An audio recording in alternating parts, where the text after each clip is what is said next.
महर्षि दयानंद सरस्वती जी ने सत्यार्थ प्रकाश की रचना की है और हम सभी इसका प्रतिदिन स्वाध्याय करते हैं। आज तृतीय समोल्लास में हम सभी कितने पदार्थों के जानने से मोक्ष की प्राप्ति होती है, इस विषय को पढ़ रहे हैं, इसका स्वाध्याय कर रहे हैं। इसमें बताया गया है कि 6 पदार्थों के ज्ञान से, तत्व ज्ञान का मतलब होता है जो जैसा है उसको वैसा जानना। तो 6 पदार्थों के तत्व ज्ञान अर्थात स्वरूप ज्ञान से निःश्रेयसम मोक्ष प्राप्त होता है। उसमें 6 पदार्थ में पहला पदार्थ है द्रव्य। पहला पदार्थ क्या है जी? द्रव्य। और द्रव्य 9 हैं। द्रव्य कितने हैं? 9। उसमें पहला द्रव्य है पृथ्वी, दूसरा है जल, तीसरा है तेज, चौथा है वायु, 5वां आकाश, 6ठा काल, 7वां दिशा, 8वां आत्मा और 9वां मन। ये 9 द्रव्य हैं। पृथ्वी के बारे में कहा गया कि जिसमें गंध है वो पृथ्वी है, जिसमें रस है वो जल है, जिसमें रूप है वो अग्नि है, जिसमें स्पर्श है वो वायु है और जिसमें शब्द है वो आकाश है। और क्रम से बताया गया कि आकाश में तो केवल आकाश का ही गुण होता है, लेकिन वायु में आकाश और स्पर्श दोनों होता है। अग्नि में माने शब्द और स्पर्श दोनों होता है, और अग्नि में शब्द भी होता है, स्पर्श भी होता है और रूप भी होता है। और जल में बताया गया कि शब्द, आकाश का शब्द, वायु का स्पर्श, अग्नि का रूप और जल का जो अपना रस गुण है, शीतलता है, वो उसमें होता है। तो और पृथ्वी में सभी गुण हैं, 5 गुण हैं, जैसे आकाश का शब्द, वायु का स्पर्श और अग्नि का रूप, जल का रस और स्वयं पृथ्वी का अपना गुण क्या है? गंध। ये 5 गुण इसमें हैं। इसके बाद बताया गया कि काल क्या है। तो काल के बारे में बताया गया कि जिसमें हम कहते हैं कि अब शुरू हुआ, देर से शुरू होगा, जल्दी होगा, यहाँ से होगा, वहाँ से होगा। तो इस प्रकार का जिसमें व्यवहार हो उसे काल कहते हैं। ये बताया गया कि जो पदार्थ बनता है, जिसका निर्माण होता है और आने समय में वो नहीं रहता, तो ऐसे पदार्थों में काल का प्रयोग होता है। और जो सदा से है उसमें काल का प्रयोग नहीं होता।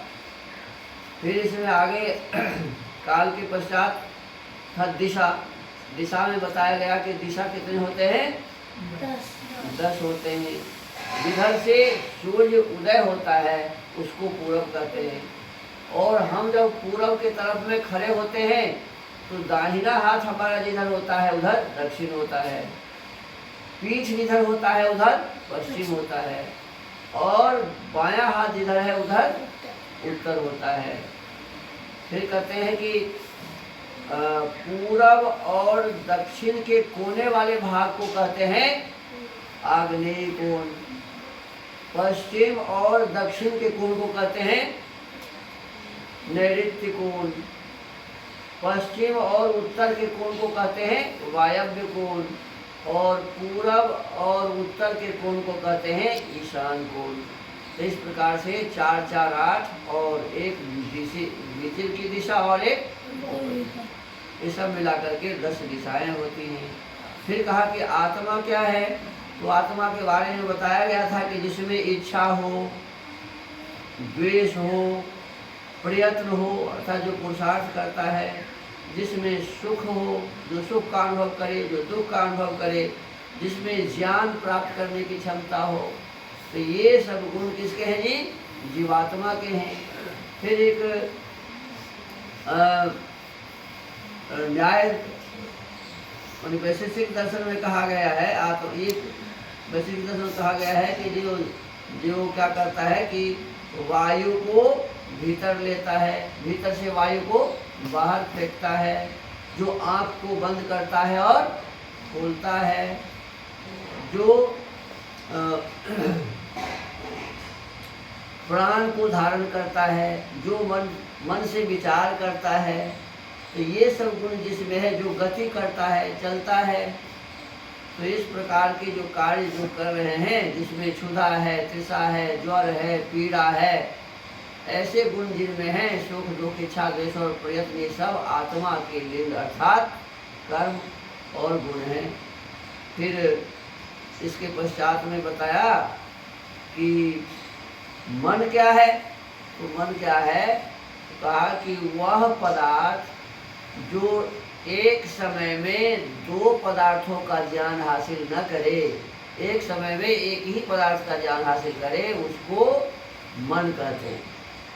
जिससे एक काल में दो पदार्थों का ग्रहण ज्ञान नहीं होता, उसको मन कहते हैं। तो इस प्रकार से द्रव्य का जो स्वरूप है अभी हम सबने जाना है। आगे है इसमें गुण क्या है। द्रव्य के बाद क्या है जी?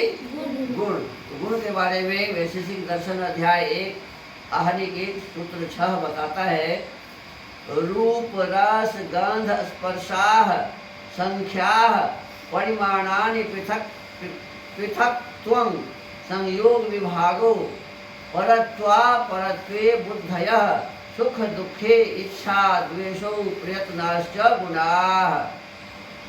अब देखो इसमें बताया है कि रूप रस गंध स्पर्श संख्या परिमाण पृथकत्व संयोग विभाग परत्व अपरत्व बुद्धि सुख दुख इच्छा द्वेष प्रयत्न गुरुत्व द्रवत्व स्नेह संस्कार धर्म अधर्म और शब्द, ये 24 गुण कहते हैं। गुण कितने हैं जी? 24 जिसका नाम इसमें बताया गया है। अब इन 24 गुण को हमें ठीक से समझने की आवश्यकता है।